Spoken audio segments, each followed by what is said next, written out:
అండి, ఈరోజు నేను గులాబ్ జామున్ చేయబోతున్నాను. సో నేను సుహానా గులాబ్ జామున్ మిక్స్ తీసుకున్నాను. ఫస్ట్ ఇంట్లో కొద్దిగా పాలేసి మిక్స్ చేసుకోండి.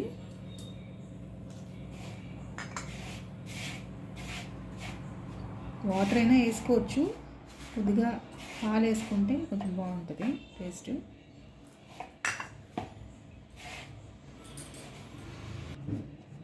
ఇలా పెట్టేసుకోవాలండి, ఒక 5 minutes క్లోజ్ చేసి పెట్టేసుకోండి. తర్వాత మనం నెక్స్ట్ పాకం రెడీ చేసుకుంటాము. ఇప్పుడు జామ్ పాకం రెడీ చేసుకుంటామండి. సో ఈ పెద్ద గ్లాస్తో నేను షుగర్ తీసుకుంటున్నానండి. సో ఫస్ట్ స్టవ్ ఆన్ చేసేసి షుగర్ వేసేస్తాను. ఇందులోనే మీకు సిరప్ ఎక్కువ కావాలనుకుంటే వాటర్ ఎక్కువ పోసుకోవచ్చు. 3 glasses వాటర్ వేస్తున్నాను. మీకు సిరప్ ఎంత కావాలనుకుంటే అది చూసి వేసుకోండి.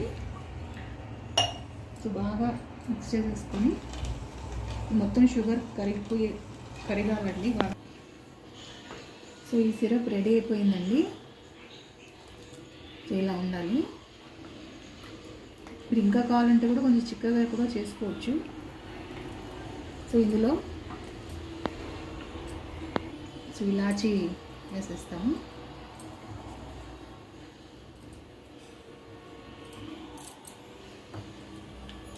ఈ సిరప్ రెడీ అయిపోయింది. ఆఫ్ చేసి పక్కన పెట్టేసుకుంటాము. సో ఇలా రౌండ్ చేసి పెట్టుకోవాలండి. ఒక ప్యాకెట్ జామున్కి 43 అయినాయి. సో పక్కన నేను ఆల్రెడీ ఇందులో నూనె పోసి పెట్టుకున్నాను. 1 స్పూను ఇందులోనే నెయ్యి వేసుకోండి.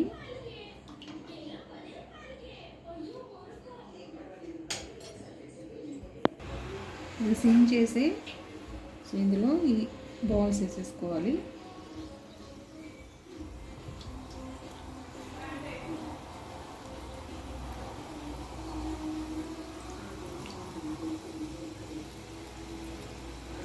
వేసుకొని సిమ్లోనే పెట్టుకొని చేయండి, మరీ ఆకూడదు.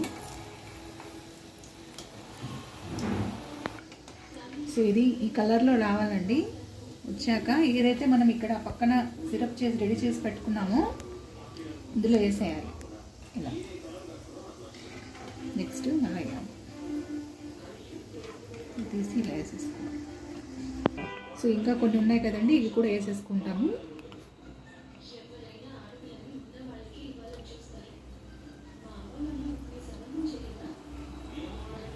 రేపు నా కొడుకు బర్త్డే ఉందండి.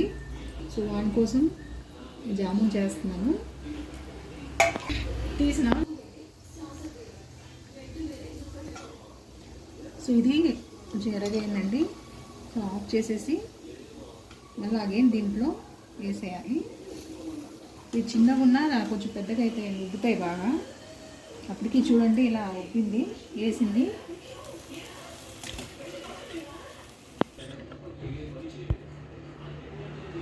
సో ఇది రెడీ అయిపోయిందండి. సో ఇలా అట్లా కలుపుకొని మూసి పెట్టేయండి. ఒక 15 minutes అలా మూసి పెట్టేయండి. సో గులాబ్ జామున్ రెడీ అయిపోయిందండి. సో మీరు కూడా ట్రై చేయండి.